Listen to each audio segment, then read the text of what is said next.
श्रीचैतन्यमनोभीष्टं स्थापितं येन भूतले स्वयं रूपः कदा मह्यं ददाति स्वपदान्तिकम्।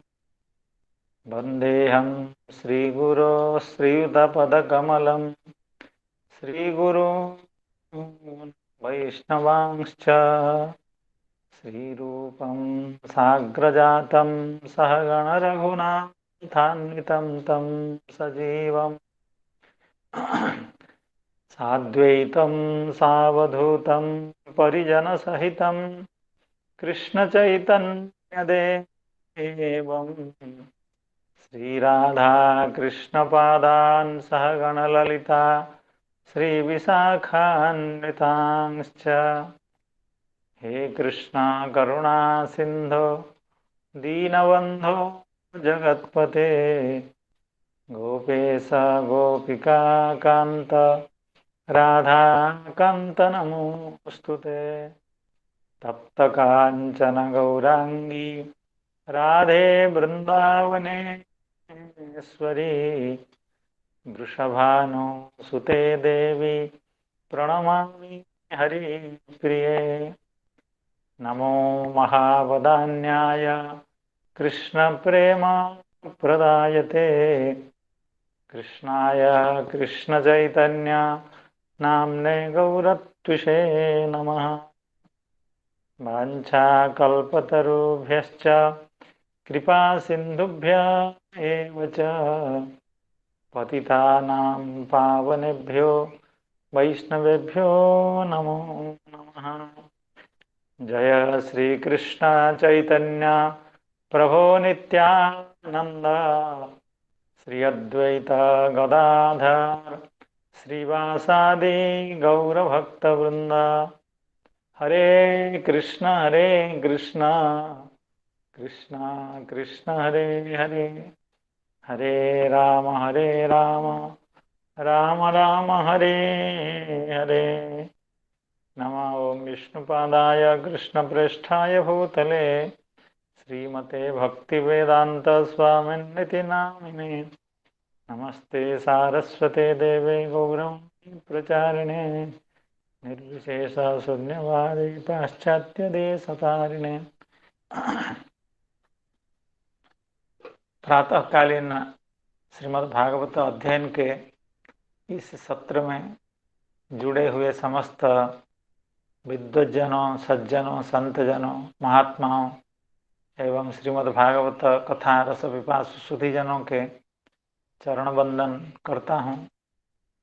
भगवान की अतिशय कृपा है कि आप सब वैष्णव संतजनों के साथ बैठ करके भगवान के चरित्रों का, श्रीमद् भागवत के रहस्यों को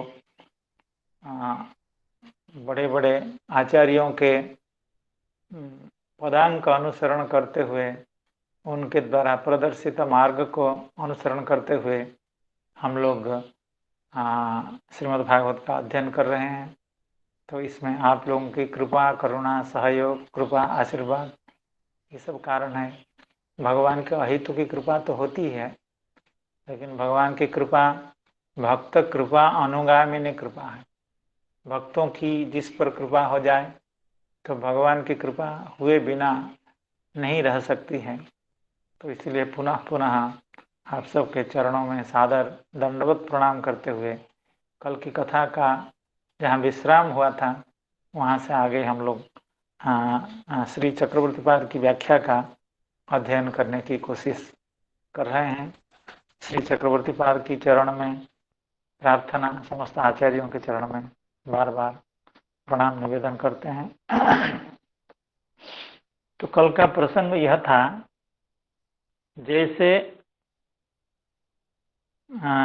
कर्म श्रम होता है, अर्थात धर्म जैसे भक्ति के बिना, भक्ति को लक्ष्य बनाए बिना, भक्ति को प्राप्त करने की कामना के बिना जैसे वर्णाश्रम धर्म व्यर्थ होता है, निष्फल होता है, उसी तरह से ज्ञान एवं योग ये भी निष्फल होते हैं।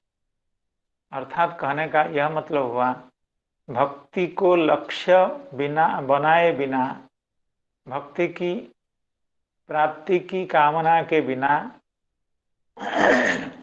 वर्णाश्रम धर्म निष्फल होते हैं और श्रम मात्र ही होता है, श्रम ये वही केवलम। तो उसी तरह से जो ज्ञान एवं योग ये भी भक्ति के बिना, अर्थात भक्ति को उद्देश्य बनाए बिना, ये भी व्यर्थ ही होते हैं। ज्ञान कैसे व्यर्थ होता है उसकी चर्चा हम लोग दो पद्यों में कर रहे थे। एक तो ब्रह्मा जी की स्तुति थी, नैष्कर्म्यम अप्यच्युत भाववर्जितम न शोभते ज्ञानम अलम निरंजनम कुतः पुनः नहीं सॉरी श्रेयः श्रुतिम भक्तिम उदस्यते विभो क्लिश्यन्ति ये के बलबोधलब्धये तेषाम असौ क्लेशल एव शिष्यते नान्यत यथा स्थूल तुषावघातिना। ये ब्रह्मा जी की स्तुति है भगवान के प्रति, और यहाँ पर ब्रह्मा जी यह कहना चाहते हैं कि भक्ति को छोड़ करके जो केवल ज्ञान लाभ के चेष्टा में लगा हुआ है तो उसकी वह चेष्टा विफल होती है।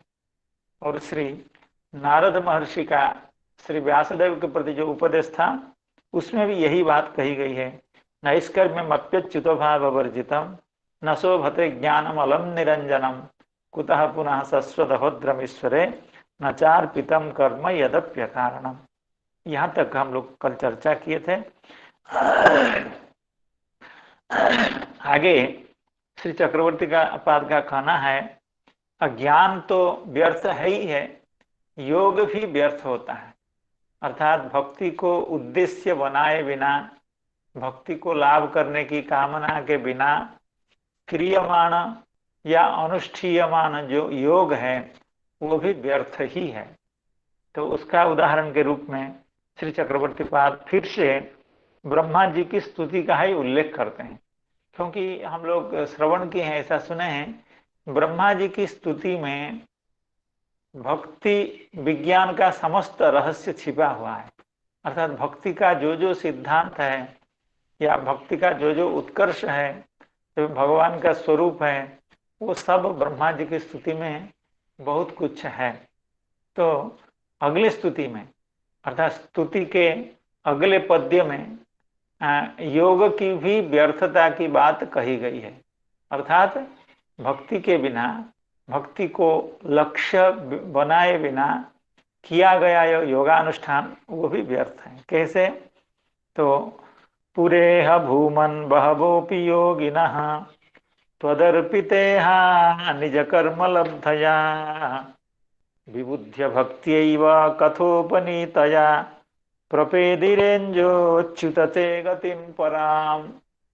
अर्थात ब्रह्मा जी यह कह रहे हैं, बहवः योगिनः, अर्थात इस संसार में ऐसे बहुत बड़े बड़े योगी हो गए जो त्वदर्पितेहा निज कर्म लब्धया, अर्थात अपने कर्मानुष्ठान के द्वारा, अर्थात अपने योगानुष्ठान के द्वारा एवं आपके चरणों में जिनकी ईहा, अर्थात समस्त चेष्टाएं एवं समस्त कामनाएं आपके चरणों में अर्पित हैं, अर्थात आपको लाभ करने के लिए, आपको प्रीत करने के लिए, आपको संतुष्ट करने के लिए जिनकी समस्त चेष्टाएं आपको ही अर्पित है, ऐसे योगी लोग विबुद्ध्य भक्त्यैव कथोपनीतया, अर्थात वे लोग विबुद्ध्य, विबुद्ध्य का मतलब समझ गए कि केवल योग से हमको सर्वश्रेष्ठ जो पुरुषार्थ है, अर्थात जो मोक्ष से भी बढ़कर के जो स्थिति है, जो वस्तु है, वह प्राप्त नहीं हो सकती है। वह तो केवल भक्ति के द्वारा हो सकता है। अर्थात भक्ति के बिना, भक्ति को उद्देश्य बनाए बिना अपनी जो योग साधना है वो व्यर्थ हो सकता है। ऐसा समझ करके आप लोगों ने कथोपनीतया भक्त्या, कथोपनीतया भक्त्या, अर्थात कथा के माध्यम से उपनीत जो भक्ति, कहने का मतलब है अर्थात भगवत कथा का श्रवण करते करते भक्ति उपनीत हो जाती है, अर्थात भक्ति पास में आ जाती है, या कथा को जो श्रवण करता है वह भक्ति महारानी के पास चला जाता है। दोनों में से कोई भी बात हो सकती है। उपनीत माने पार्श्वम प्रापितः, प्रापिता जो भक्ति, और वो भक्ति कैसे है? कथोपनीतया, कथा के द्वारा, क्योंकि श्रवण भक्ति अत्यंत महत्वपूर्ण है, उसका गुरुत्व सबसे ज्यादा है, इसीलिए प्रथम भक्ति है उसका भगवत कथा का, भगवत लीलाओं का, भगवत गुणों का श्रवण करते करते करते करते चित्त भगवान के प्रति आकृष्ट होता है, भक्ति में मन लगता है, चित्त लगता है। इसीलिए कथोपनीतया भक्त्या हे अच्युत ते पराम गतिम प्रपेदिरे, आपकी जो परागति उसको प्राप्त किए। परागति का मतलब है आपके स्थान को, अर्थात आपको योगी लोगों ने भक्ति करके प्राप्त किया, योग की साधना को व्यर्थ समझ करके आपकी भक्ति योगियों ने की एवं परम गति को प्राप्त किया, अर्थात आपको ये लोग प्राप्त किए। तो ये तो एक अर्थ हुआ। इसका एक दूसरा भी अर्थ श्री चक्रवर्ती पाद कर रहे हैं। पुरेह भूमन बहवोपि योगिनः, यहाँ योगी शब्द का तो अष्टांग योगी अर्थ है ही है, और यहाँ योगी शब्द का अर्थ यह भी है अर्थात जो भक्ति योगी हैं, अर्थात जो भक्त हैं, वे लोग भी आपको प्राप्त किए।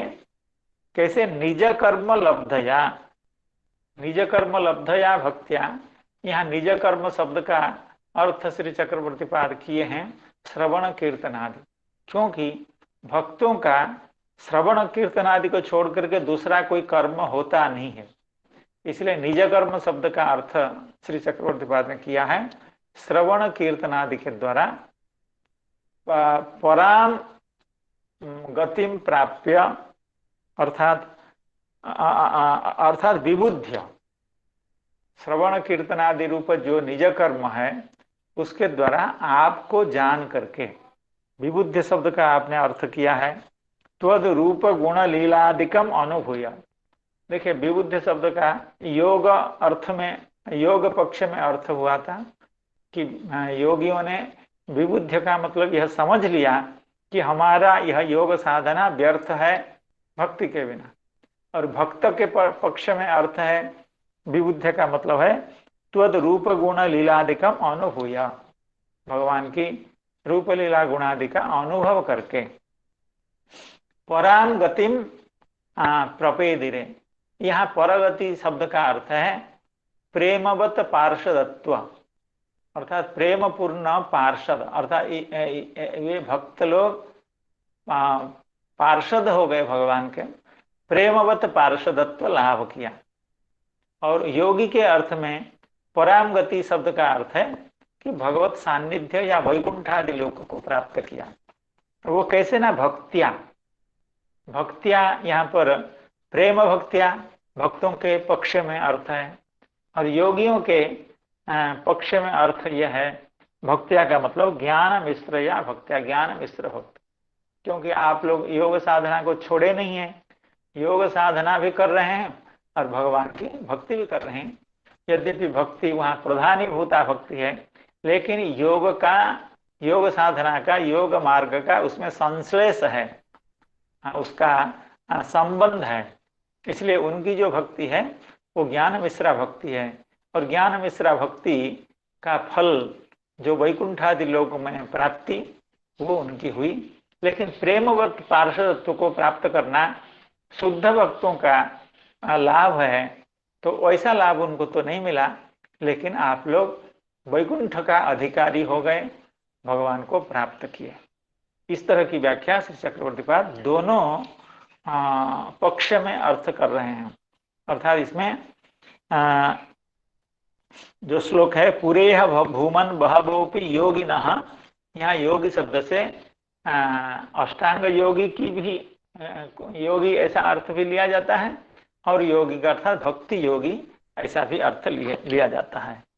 पुरेह भूमन् बहवोऽपि योगिनः त्वदर्पितेह निजकर्मलब्धया विबुध्य भक्त्यैव कथोपनीतया प्रपेदिरेञ्जोच्युत ते गतिं पराम।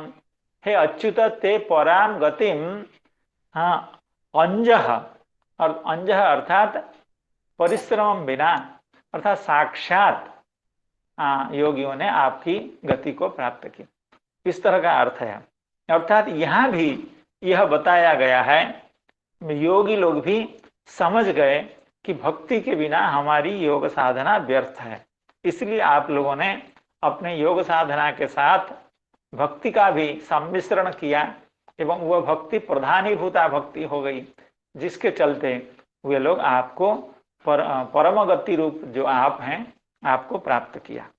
तो इस पद्य का कोई उच्चारण अगर करना चाहते हो तो करें। पुरेह भूमन् बहवोऽपि योगिनः त्वदर्पितेह निज कर्म लब्धया विबुध्य भक्त्यैव कथोपनीतया प्रपेदिरेञ्जोच्युत ते गतिं पराम्।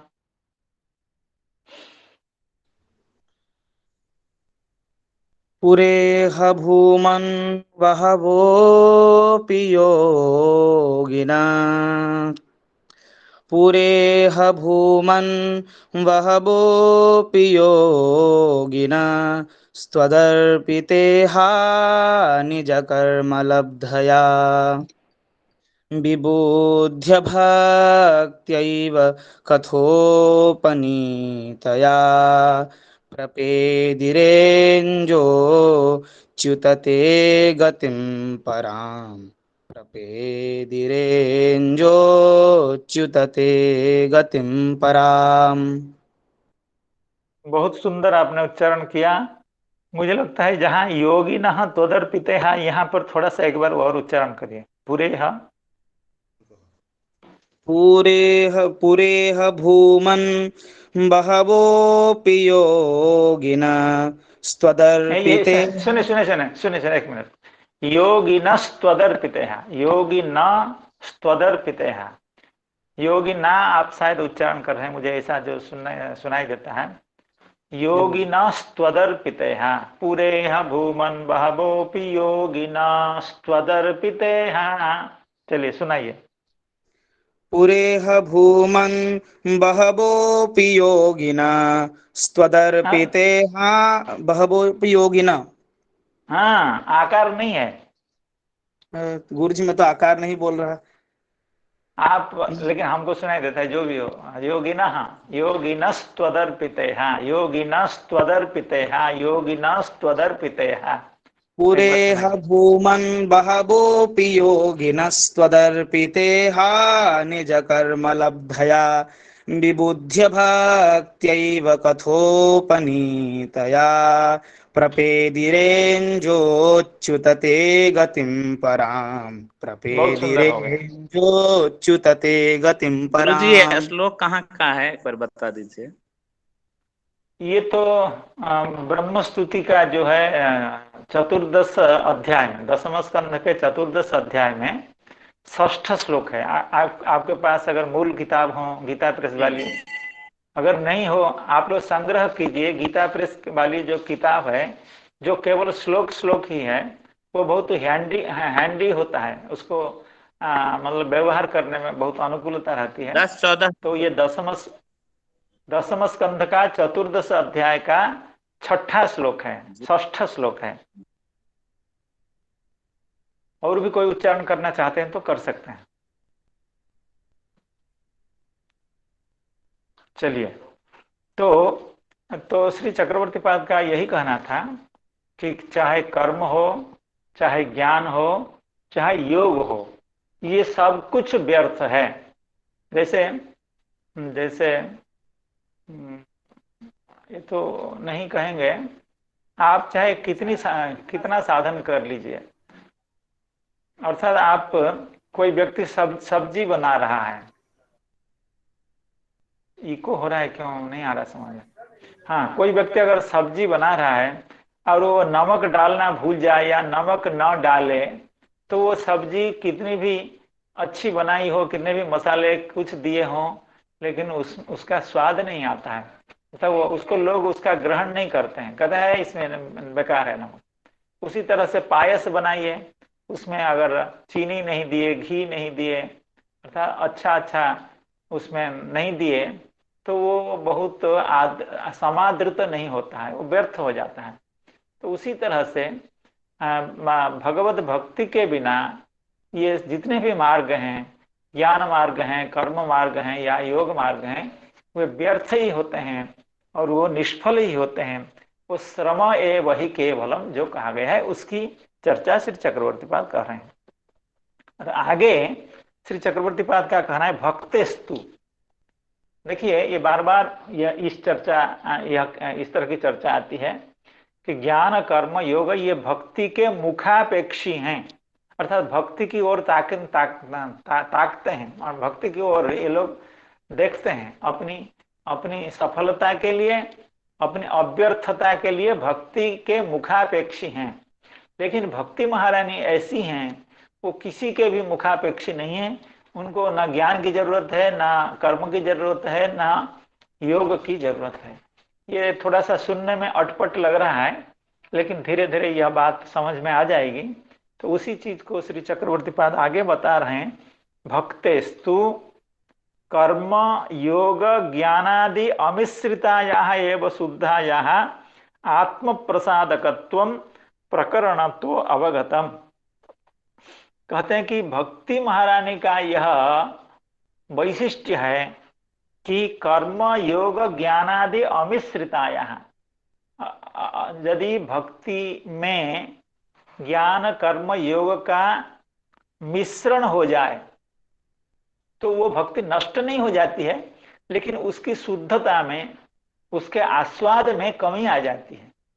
अर्थात ज्ञान योग एवं कर्म की यह स्थिति है, ये अगर भक्ति के साथ युक्त हो जाए तो भक्ति का जो आस्वाद्यत्व है या भक्ति का जो उत्कर्ष है उसमें कमी आ जाती है। अर्थात कहने का मतलब है, इनके बिना ही भक्ति अत्यंत शोभायमान होती है। ज्ञान कर्म और योग आदि समस्त साधनाओं के बिना, समस्त साधनाओं को छोड़ करके ही जब भक्ति महारानी अकेली होती हैं, केवला होती हैं, वह भक्ति महारानी अत्यंत परम उत्कर्ष को प्राप्त करती है। भक्तिस्तु कर्म योग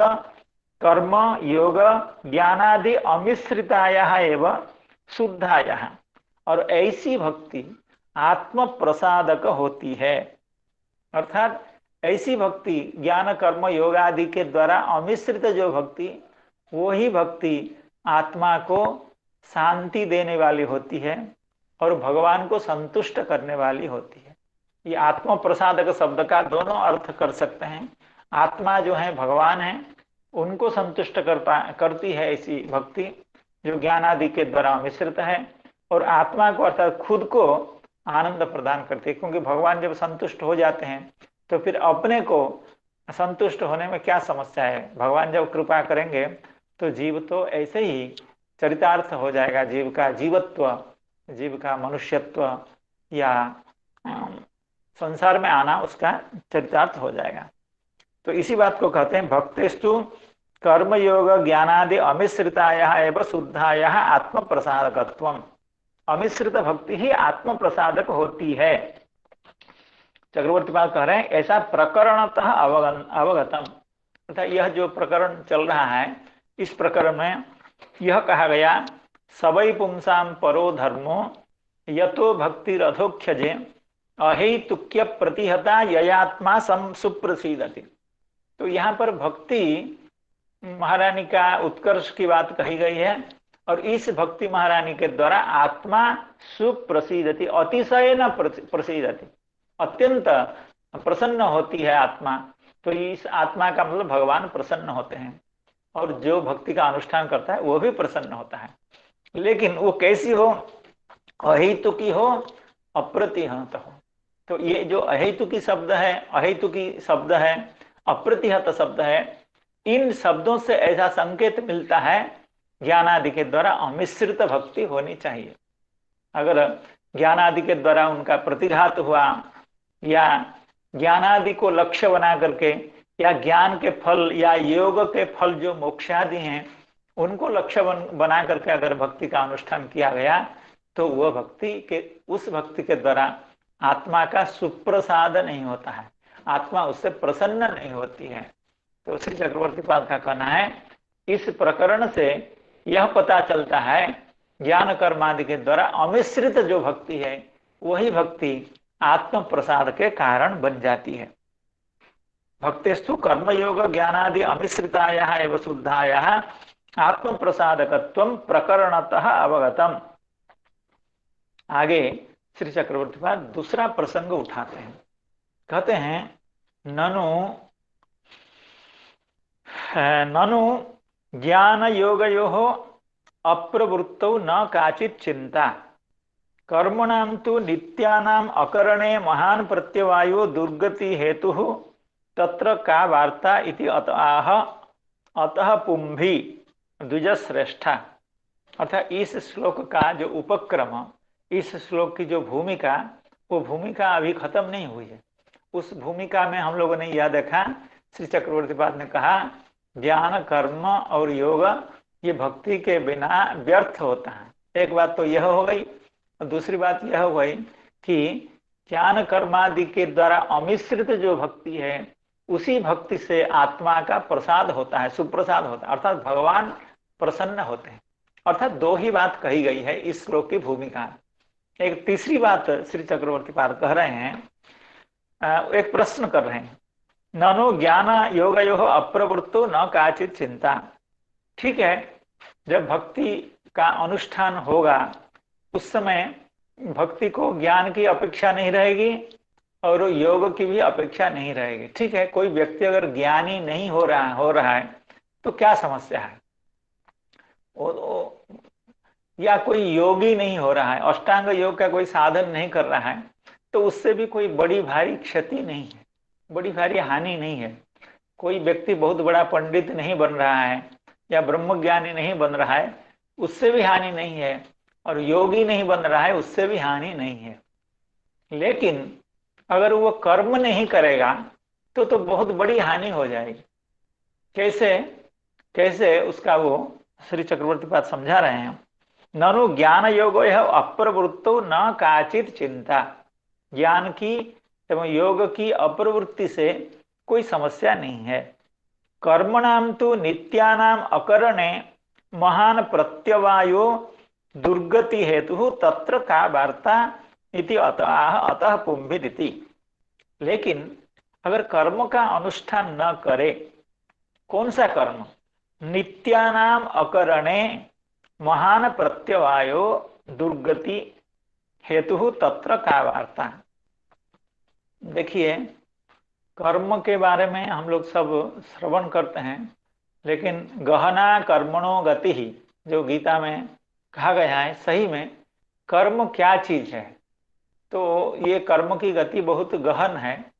उसको थोड़ा सा हम लोग चिंतन करने का प्रयास करेंगे।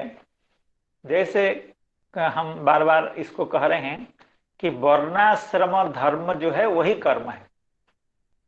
ब्राह्मण आदि का जो कर्म या धर्म उसको कर्म कहिए, या ब्रह्मचारी प्रवृत्ति का जो कर्म है या धर्म है उसको कर्म कहिए। एक तो कर्म ये हो गया, अर्थात ये सब करना चाहिए। ब्राह्मण को यजन याजन आदि कर्म करना चाहिए, क्षत्रिय को शौर्य का पराक्रम का प्रदर्शन करना चाहिए, वैश्य को इत्यादि करना चाहिए, ऐसा ये भी कर्म है। लेकिन कुछ नित्य कर्म है।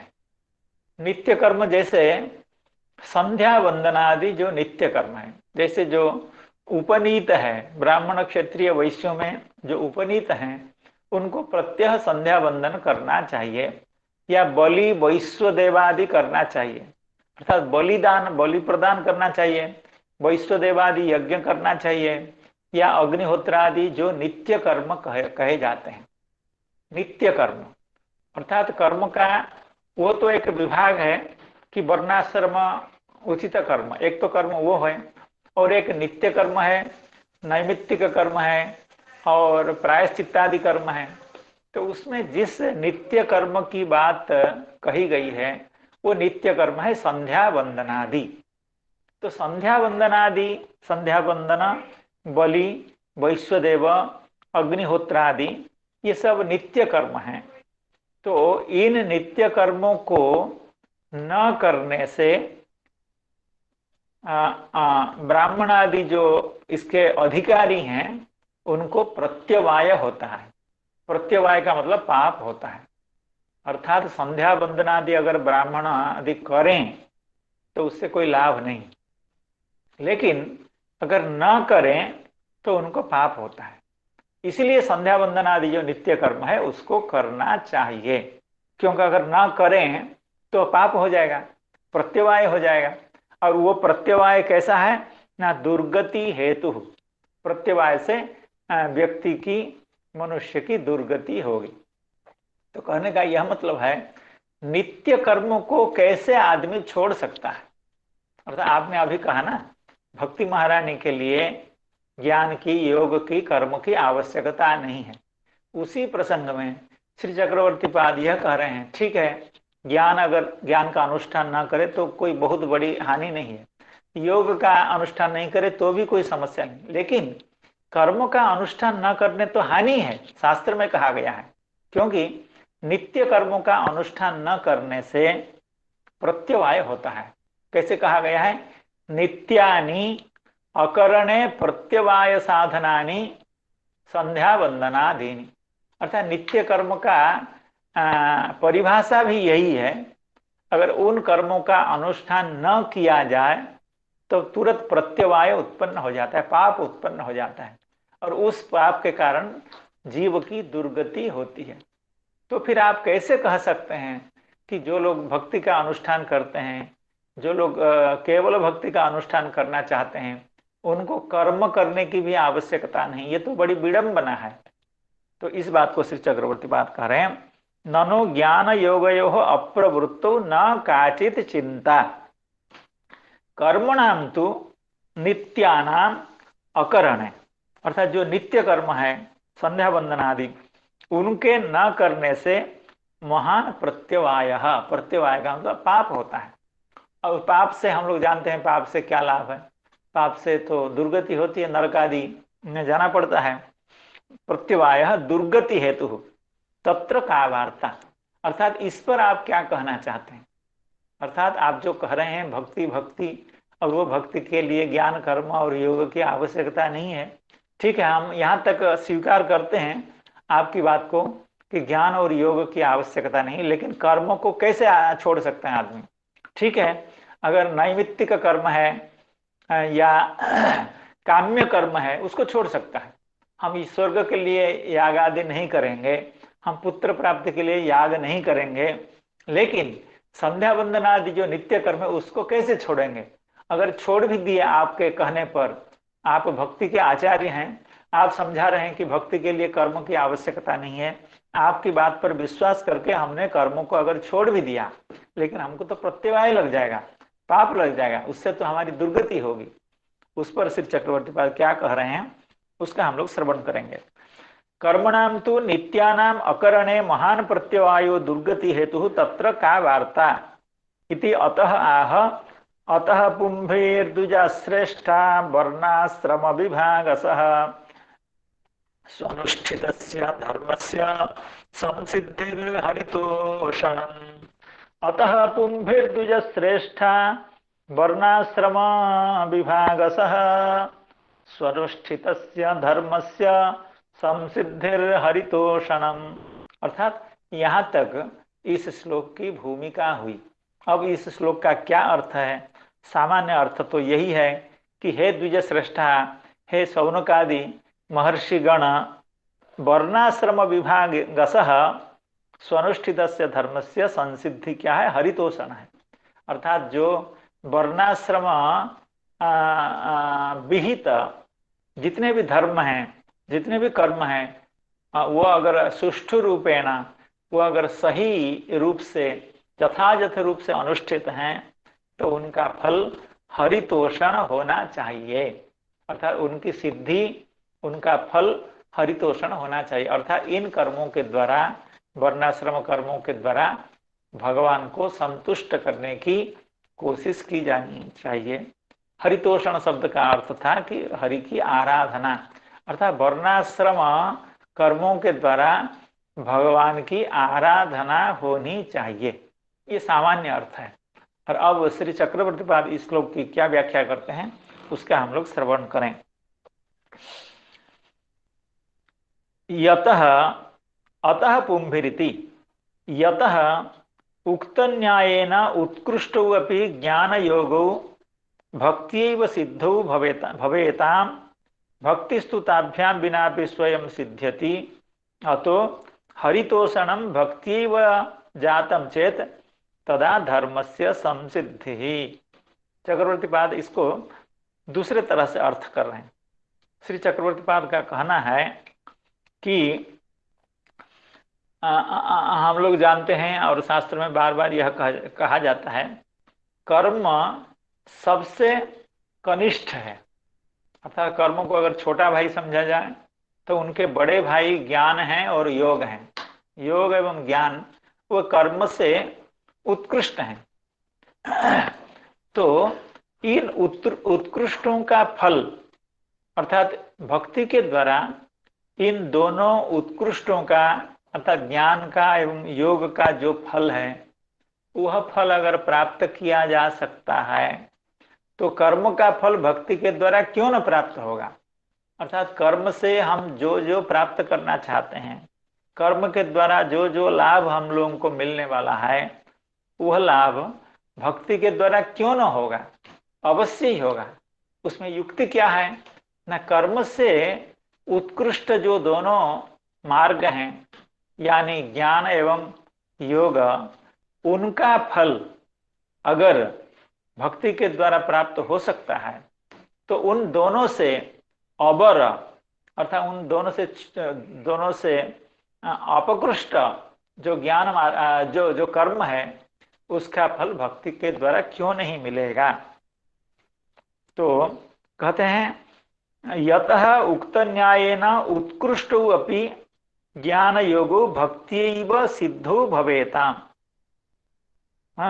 उक्त न्यायेन उत्कृष्टो अपि ज्ञान योगो भक्त्यैव सिद्धो भवेताम् भक्तिस्तु ताभ्यां विनापि स्वयं सिद्ध्यति। अर्थात ज्ञान योग का जो फल वो भक्ति के द्वारा सिद्ध होगा, लेकिन भक्ति को ज्ञान योग की आवश्यकता नहीं है। अतः हरितोषणम भक्त्यैव जातम चेत, इसलिए भगवान का संतोष अगर भक्ति के द्वारा उत्पन्न हुआ है तब वो धर्म से संसिद्धि अर्थात कर्म की सिद्धि इसी में है कि भक्ति के द्वारा भगवान का संतोष हो।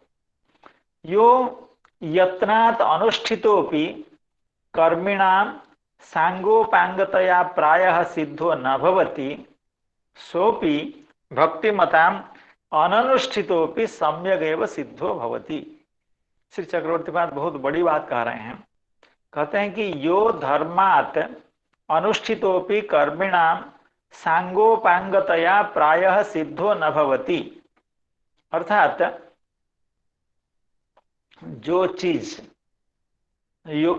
चीज यत्नात् अनुष्ठितोपि अर्थात कर्मी लोग यत्न पूर्वक सांगोपांगतया अर्थात कोई भी कसर न छोड़ करके अर्थात किसी भी न्यूनता के बिना अर्थात कर्म को सर्वांग सुंदर बना करके कर्मी लोग जब कर्म का अनुष्ठान करते हैं तब जिस फल की प्राप्ति नहीं होती है अर्थात उनके कर्म सफल नहीं होते हैं या उस कर्म से भगवान की संतुष्टि नहीं होती है, वह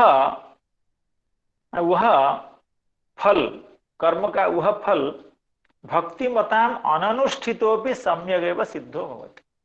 अर्थात जो लोग भक्त होते हैं अर्थात जो लोग भक्ति का आचरण करते हैं वे कर्म का अनुष्ठान किए बिना कर्म का फल प्राप्त कर लेते हैं। ये विडंबना है। अर्थात हम जब कर्म का अनुष्ठान करते हैं, कर्म को बहुत भली भांति बड़ी कोशिश के साथ, बड़ी सतर्कता के साथ कर्म का अनुष्ठान करने के बाद भी कर्म का फल प्राप्त होगा, इसमें कोई गारंटी नहीं है।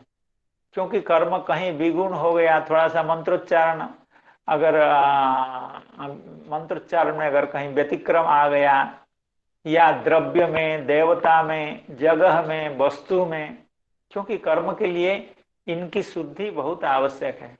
स्थान की शुद्धि, वस्तु की शुद्धि, जो यजमान यज्ञ कर रहे हैं उनकी शुद्धि, जो यज्ञ आदि करा रहे हैं उनकी शुद्धि, मंत्रोच्चारण की शुद्धि, भाव की शुद्धि, अर्थात अनेक कंडीशन के ऊपर, अनेक कारण के ऊपर कर्म की सफलता निर्भर करती है। तो इसलिए संभव है कि कर्म के सदनुष्ठान करने के बावजूद उस कर्म का कभी कभी व्यतिक्रम भी हो जाता है, अर्थात कर्म का यथायथ फल नहीं मिलता है। लेकिन विडंबना यह है कि उस कर्म का अनुष्ठान न करने पर भी उस कर्म का फल ऐसे ही मिल जाता है, कर्म किए बिना। कैसे? न भक्ति के द्वारा। भक्ति का अनुष्ठान अगर किया जाए तो कर्म का भी फल, अर्थात जिस कर्म का अनुष्ठान करने से भी जो फल नहीं मिलता है, वह फल कर्म का अनुष्ठान किए बिना ही मिल जाता है।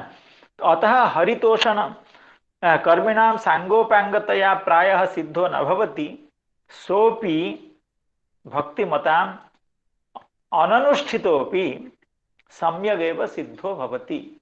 अर्थात वह फल भक्ति करने वालों को बिना किए, उस कर्म का अनुष्ठित किए बिना वह फल प्राप्त हो जाता है।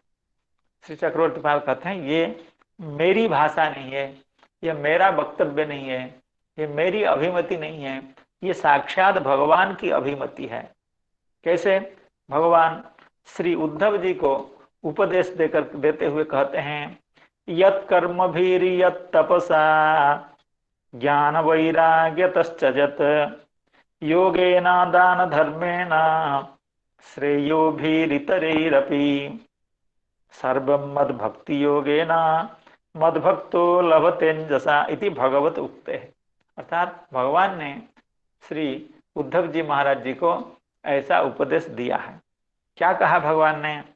यत कर्म भी, अर्थात कर्म के द्वारा जो फल प्राप्त किया जाता है, तपसा, तपस्या के द्वारा जो फल प्राप्त किया जाता है, ज्ञान के द्वारा जो फल प्राप्त किया जाता है, वैराग्य के द्वारा जो फल प्राप्त किया जाता है, योग के द्वारा, दान के द्वारा, धर्म के द्वारा, इतरे ही श्रेयो भी, अर्थात अन्य जो कल्याणकर मार्ग हैं उनके द्वारा जो फल प्राप्त किया जाता है, वही फल सर्वम मद भक्ति योगेन मदभक्तो लभतेजसा, वो समस्त फल मेरा भक्त अपनी भक्ति योग के द्वारा अंजसा लभते, अंजसा अर्थात अनायासेन, अर्थात बिना परिश्रम के वह फल ऐसे मुफ्त मिल जाते हैं।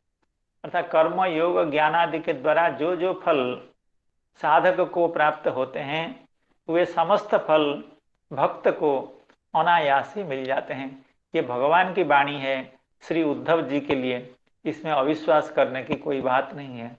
इसीलिए श्री चक्रवर्ती पाद कह रहे हैं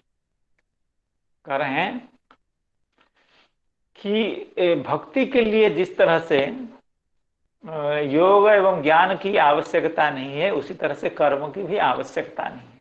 आप जो डर रहे हैं कि कर्म न करने से आपको प्रत्यवाय होगा, ऐसा कुछ भी नहीं है। अगर भक्ति मार्ग में कोई स्थिर है और उसकी भक्ति अगर सही चल रही है, भक्ति का अनुष्ठान करता है, तो उसको न कर्म करने की आवश्यकता है और ज्ञान एवं योग की भी करने की आवश्यकता नहीं है। किसी भी साधना में उसको अपना परिश्रम करने की, समय नष्ट करने की जरूरत नहीं है। केवल भक्ति के द्वारा ही उसको अन्य साधन के समस्त फल सिद्ध होंगे। इत्यादि सर्वम मद भक्ति योगेन मद्भक्तो लभतेजसा इति भगवत उक्ते है। तेन कर्माकरण जनित प्रत्यवायो भक्तानां पराहतः। अर्थात अभी आप जो कह रहे थे कर्म न करने से उसको प्रत्यवाय हो जाएगा, क्योंकि नित्यानि अकरणे प्रत्यवाय साधनानि संध्या वंदनादीनि, इसको बड़े जोर जोर से कहा जाता है।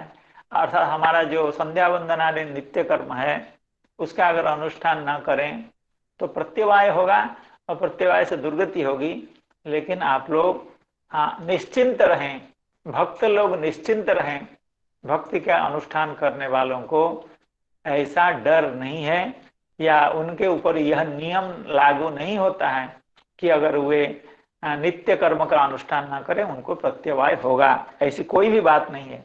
तेना कर्म अकरण जनित प्रत्यवाय, कर्म न करने के कारण जो प्रत्यवाय होता है और लोगों को, वह प्रत्यवाय भक्तानां पराहत, भक्तों को वह प्रत्यवाय नहीं लगता है अगर भक्ति अनुष्ठान वो करते हैं।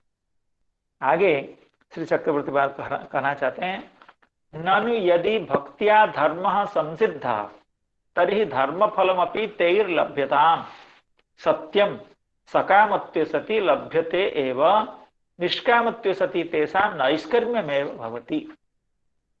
ठीक है, आप अगर इतना जोर से चिल्ला चिल्ला करके कह रहे हैं कि भक्ति करने वालों को ज्ञान योग एवं कर्मादि साधना की आवश्यकता नहीं है, क्योंकि उन समस्त साधनों का फल भक्ति योगी अनायास लाभ करता है।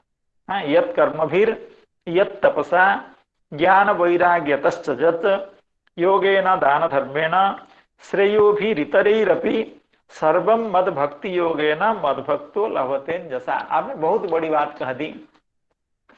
तो अगर ऐसा है तो भक्त को फिर कर्म का फल क्यों नहीं मिलता है? जैसे अग्निहोत्रम जुहुया स्वर्ग काम, अगर स्वर्ग को जाना चाहता है कोई व्यक्ति, उसको अग्निहोत्र के द्वारा होम करना चाहिए। या उद्भिदा यजेत पशु काम, तो अगर वो पशु संपत्ति चाहता है तो उद्भिद नाम का यज्ञ उसको करना चाहिए। अर्थात वेद के जो कर्मकांड हिस्सा है उसमें इस तरह के बहुत कर्मों का निर्देश किया गया है जिस कर्म का फल स्वर्ग आदि है। अब प्रश्न यह किया जाता है, अगर भक्त को समस्त कर्मों का फल, समस्त योग का फल, ज्ञान का फल ऐसे ही मिल जाता है तो भक्त को स्वर्ग आदि क्यों नहीं मिलता है जो कि यज्ञादि कर्म का फल है? ननु यदि भक्त्या धर्म संसिद्ध, भक्त्या धर्म संसिद्ध माने भक्ति के द्वारा, धर्म का मतलब है कर्म, अर्थात वैदिक कर्म या वर्णाश्रम आदि कर्म, वो अगर सिद्ध हो जाते हैं भक्ति के द्वारा, तभी धर्म फलमपि, अर्थात यज्ञादि कर्म का जो फल है स्वर्ग आदि, ते ही लभ्यता, भक्तों के द्वारा धर्म का भी फल प्राप्त हो, क्यों नहीं होता? सत्यम, चक्रवर्तीपाद इस प्रश्न को सादर लेते हैं, अर्थात ये जो चैलेंज था चक्रवर्तीपाद को के लिए पूर्व पक्षियों का कि भक्त को कर्म का फल, ज्ञान का फल, योग का फल क्यों नहीं प्राप्त होता है, श्री चक्रवर्तीपाद ने कहा कि कैसे मालूम है कि आपको प्राप्त नहीं होता ही है? सत्यम सकामत्व सति लभ्यते एव, अगर भक्त एक बार सकाम हो जाए, भक्ति करने वाला व्यक्ति वो अगर सकाम हो जाए, क्योंकि भक्तों का स्वभाव होता है वे भगवत प्रीति को छोड़ करके दूसरा कोई भी फल अपनी भक्ति के द्वारा लाभ करना नहीं चाहते, ये भक्तों का स्वभाव है। लेकिन कहीं भक्त के हृदय में अगर कामना आ गई कि मुझे यह फल प्राप्त करना है, स्वर्ग आदि में भी जाना है, तो वह फल भगवान उसको देते ही हैं। सकामत्व सति लभ्यते एव, लेकिन वह अगर भक्त निष्काम है तर्हि तेषां नैष्कर्म्यमेव भवति। कहने का मतलब यह हुआ, वो भक्त भक्ति का आचरण कर रहे हैं, भक्ति के आचरण करने के कारण उनको कर्म का भी अनुष्ठान हो रहा है, ज्ञान का भी अनुष्ठान हो रहा है, योग का भी अनुष्ठान हो रहा है। अर्थात जिसके पास 100 रुपया होता है उसके पास 50 रुपया भी होता है, 20 रुपया भी होता है, 10 रुपया भी होता है, 5 रुपया भी होता ही है।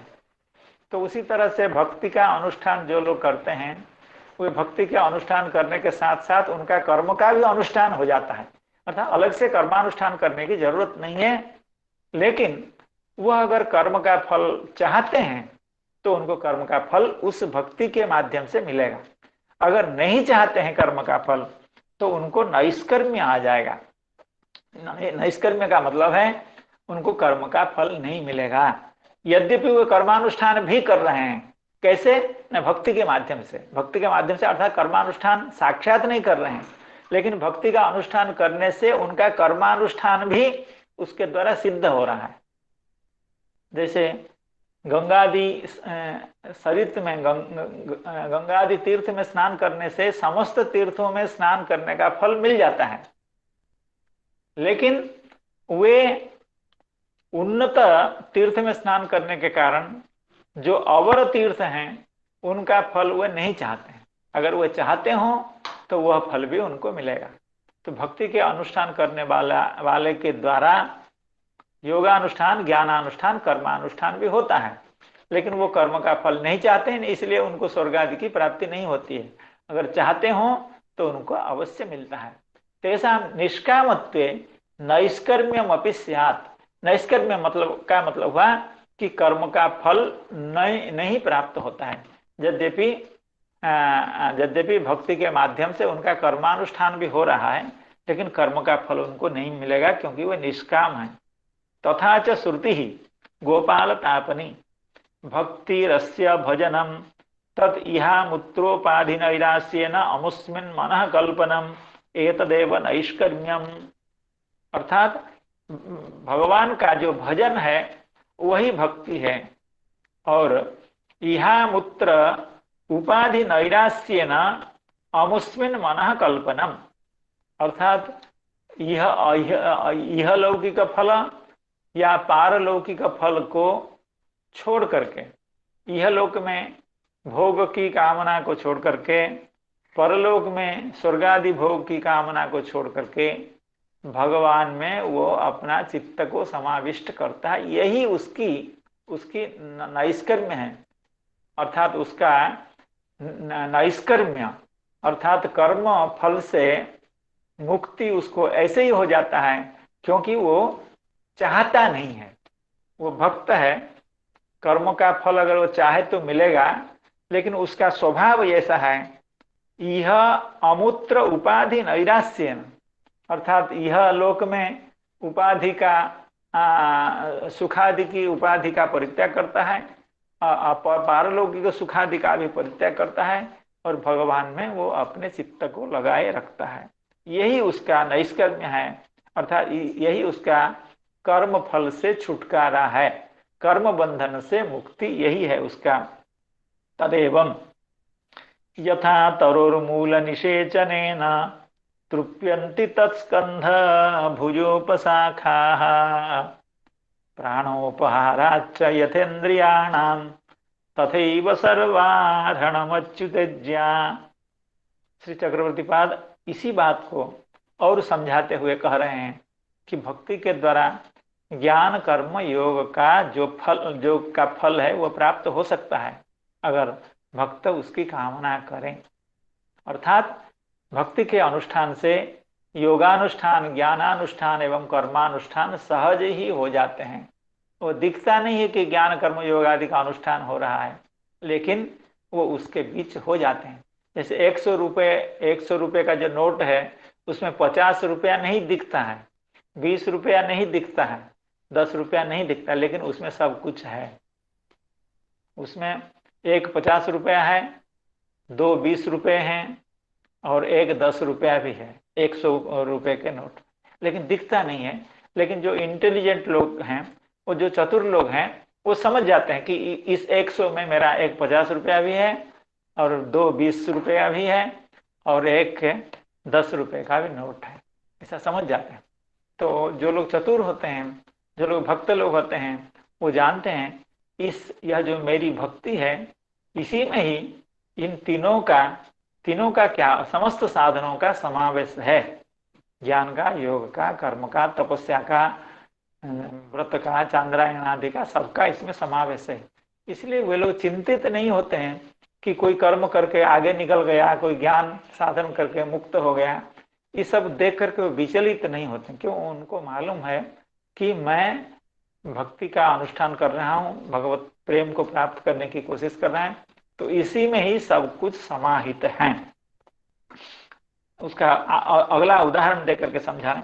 यथा तरोर मूल निषेचन, अत्यंत प्रसिद्ध श्लोक है। यथा तरोर मूल निषेचन है ना, कोई चाहे तो इसका थोड़ा सा उच्चारण करें। यथा तरोर मूल अत्यंत प्रसिद्ध श्लोक है। गुरुजी मैं करता हूँ। हाँ हाँ बिल्कुल करिए। यथा तरोर्मूल निषेचनेन तृप्यन्ति तस्कन्धभुजोपशाखाः काली प्राणो। प्रसाद जी, काली प्रसाद जी, गुरुजी तस्कंध हो गया, एक बार और करिए। यथा तरोर्मूल निषेचनेन तृप्यन्ति तत्स्कन्ध भुजोपशाखा। तत्स्कंध, तत्स्कंध। तत्स्कंध, हाँ गुरुजी ठीक तत्स्कंध। से हाँ आगे। यथा तरोर्मूल निषेचनेन तृप्यन्ति तत्स्कन्ध भुजोपशाखाः प्राणोपहाराच्च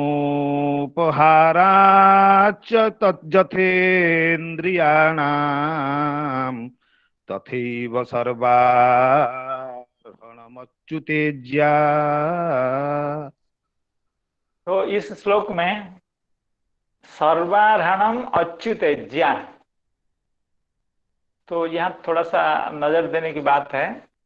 यहाँ उद्देश्य विधेय भाव में थोड़ा सा व्यतिक्रम है। अर्थात कहने का मतलब है अच्युतेज्या सर्वार्हणम, यह ऐसा वक्तव्य है। अर्थात अच्युतेज्या है यहाँ उद्देश्य और सर्वार्हणम यह है विधेय। लेकिन श्लोक के छंद के अनुरोध से हो या किसी भी कारण से हो, ऋषि की इच्छा से हो, आपने कह दिया सर्वार्हण अच्युतेज्या। कुछ लोग ऐसा भी समझते हैं कि अच्युत की जो इज्जा होती है, अर्थात भगवान की जो आराधना होती है, वो सर्वार्हण होती है। अर्थात सभी का अर्हण करने से अच्युत की इज्जा हो जाती है। अर्थात सभी की उपासना करने से भगवान की उपासना हो जाती है। ऐसा भी उल्टा पुल्टा अर्थ कुछ लोग कहना चाहते हैं, ऐसा लगता भी है कभी कभी, क्योंकि सर्वार्हणम अच्युतेज्या, लेकिन इसका सही अर्थ है अच्युतेज्या सर्वार्हणम। क्योंकि कोई भी व्यक्ति संसार में इतना संपन्न नहीं है या इतना सामर्थ्यवान नहीं है वो सभी का अर्हण कर सके। समस्त प्रत्येक व्यक्ति की या प्रत्येक पदार्थ की उपासना कोई भी कैसे करेगा, लेकिन भगवान की उपासना वो कर सकता है। तो अगर सभी को संतुष्ट करना हम लोग चाहते हैं, सभी को प्रसन्न रखना चाहते हैं, हम चाहते हैं कि सभी व्यक्ति हमारे प्रति अनुकूल हैं हों, हम सभी के अनुकूल हों, तो उसका एक सीधा सा मंत्र है कि अच्युतेज्या कीजिए, अर्थात भगवान की उपासना कीजिए, अर्थात भगवान की भक्ति कीजिए। कहीं जाने की जरूरत नहीं है, किसी के साथ कोई व्यावहारिक संबंध भी रखने की जरूरत नहीं, अपने आप सब कुछ हो जाता है। अर्थात भगवान की भक्ति करने वाला व्यक्ति को अलग से सामाजिक संबंध, राष्ट्रीय संबंध, पारिवारिक संबंध बनाने की जरूरत नहीं है। वो ये समस्त संबंध अनायास ही हो जाते हैं। जैसे किसी भी वृक्ष को अगर परिपुष्ट करना है, वृक्ष की पुष्टि करनी है, तो उसके जो जड़ है उसी में जल डालने से, उसी में खाद्य प्रवृत्ति देने से ही उस वृक्ष की शाखा प्रशाखा, यहाँ तक कि फल और पुष्प में भी पुष्टि आ जाती है। और कोई व्यक्ति अगर ऐसी बेवकूफी करे कि हम पत्र की शाखा की पुष्टि अलग से करेंगे, तो वह संभव नहीं है। तो इसीलिए यह श्लोक अत्यंत प्रसिद्ध है। यथा तरोर्मूल निषेचनेन तृप्यन्ति तत्स्कन्ध भुजोपशाखाः प्राणोपहाराच्च यथेन्द्रियाणां तथैव सर्वारणम अच्युतेज्या। इस श्लोक की व्याख्या हम लोग कल एक बार और श्रवण करेंगे एवं भक्ति महारानी के महत्व को फिर समझने की कोशिश करेंगे। ये तभी संभव है इस महत्व को समझना जब भगवान की कृपा हो, संत जनों की कृपा हो एवं साधु जनों की कृपा हो, भक्तों की कृपा हो, शुभ दृष्टि पड़े, तभी हम लोगों को भक्ति महारानी का महत्व का बोध होगा, नहीं तो संभव नहीं है। तो आज के समय को देखते हुए इस कथा को यहीं विश्रांत करते हैं। सभी के चरणों में बार बार प्रणाम करते हुए आज की कथा को यहीं पर समाप्त करते हैं। हरे कृष्ण कृष्णा कृष्ण हरे हरे, हरे राम राम राम हरे हरे।